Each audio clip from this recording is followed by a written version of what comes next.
The very first iPhone apps were universally dull. And then Bloom came out. Brian Eno and Peter Chilvers built the app and released it just a few months after Apple opened the App Store in July 2008. It was immediately obvious that something special was happening. The app was interesting on an artistic level, one that made you reconsider the relationship between technology and music. And my God, these two have done it again with augmented reality. Eno and Chilvers just revealed Bloom Open Space, an R version of the original iPhone app. That app showed the world that smartphones weren't just tools for checking email or listening to MP3s. They could be creative tools as well. Bloom enabled anyone to compose music simply by touching the screen. Each touch became a note in a corresponding colorful bubble called a bloom that expanded on the screen as the soundtrack evolved according to a mysterious set of parameters. You could even compose a soundtrack and fall asleep to it thanks to a sleep timer. To say it was ahead of its time would not be giving Eno and Chilvers enough credit. Bloom Open Space debuted at a recent exhibition in Amsterdam's Transformator Huis, a cavernous warehouse space that's now sometimes used as a music venue. Not knowing what to expect, I showed up early for a press preview, and the space felt immediately intoxicating. We were just west of the city centre in Wester Park, a sprawling green space speckled with old industrial buildings, where the houses of technology from a century ago would be the setting for my music-driven glimpse of the future, complete with a computer eyewear on my face. The whole experience was powered by the Microsoft HoloLens, an AR headset first announced 3 years ago that has always seemed a little bit ridiculous to me, despite some incredible technology. The HoloLens is a $3,000 piece of hardware that essentially functions as a heads-up display for any given activity. Using some of the technology that powered the Kinect, the HoloLens can scan your surroundings and monitor your movement while also displaying information inside of a visor.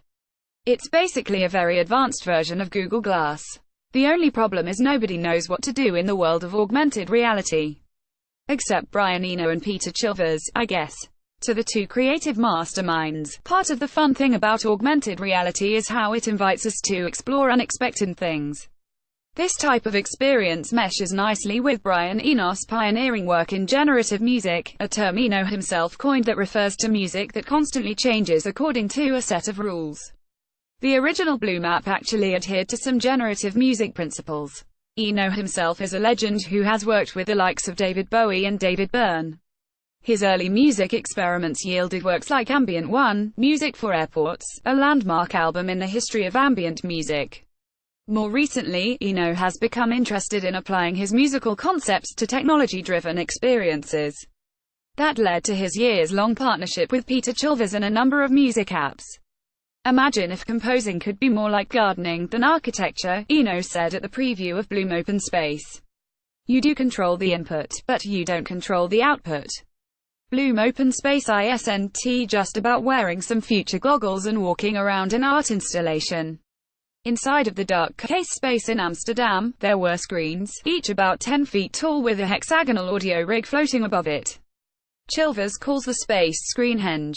He's half kidding, but it felt somehow sacred when I walked in. At the very least, the situation was imposing.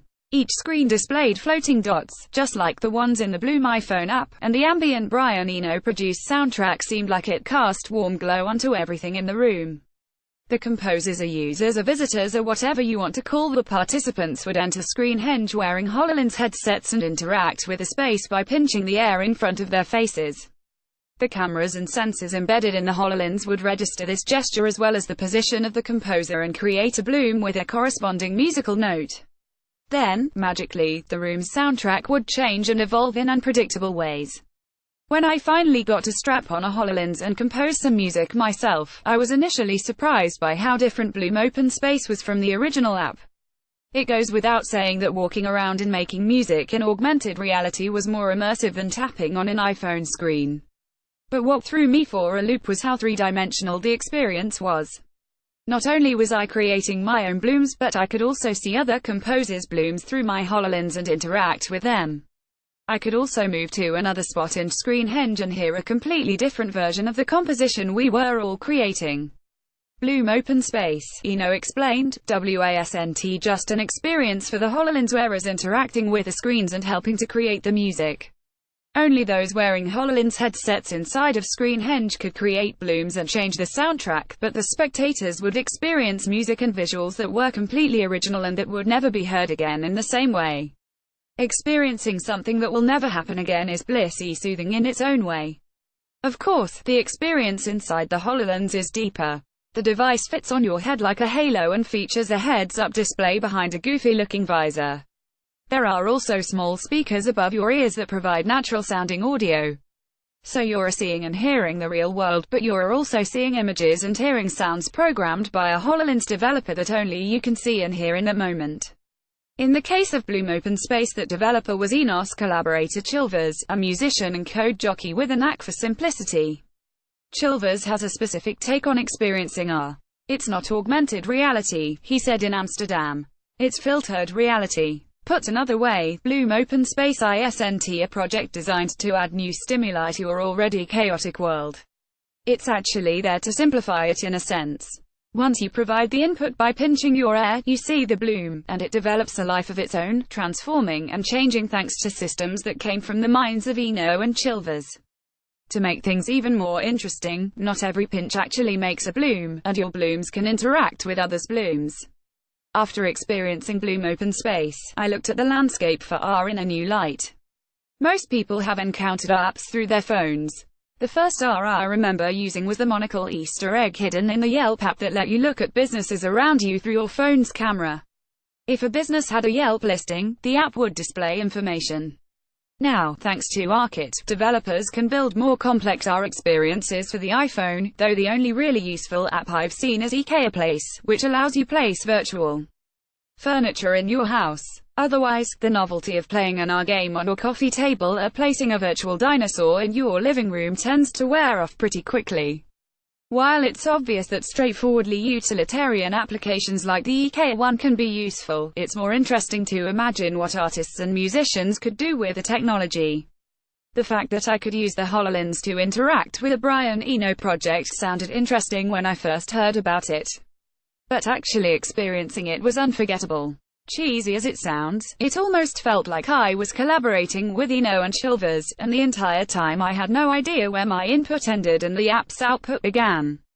There is part of our consciousness that wants to find patterns, Eno said about this experience. We can't bear the idea that it might be chaotic. Well, it added that we can't bear it until a talented artist or thinker helps us to relish in the chaos. That's what Bloom Open Space feels like. It's unclear if Eno and Chilvers plan on taking Bloom Open Space out on the road. I hope they do. Much like I felt a decade ago when I first tinkered with the Bloom iPhone app, the mixed reality experience made me reconsider the future of technology and feel like exciting new things are on the horizon. The app took the familiar gesture of tapping a pool of water and turning it into a little piece of digital art. Now that Eno and Chilvers managed to translate that into a truly interesting AR experience, I can't wait to see what comes next. More augmented reality posts.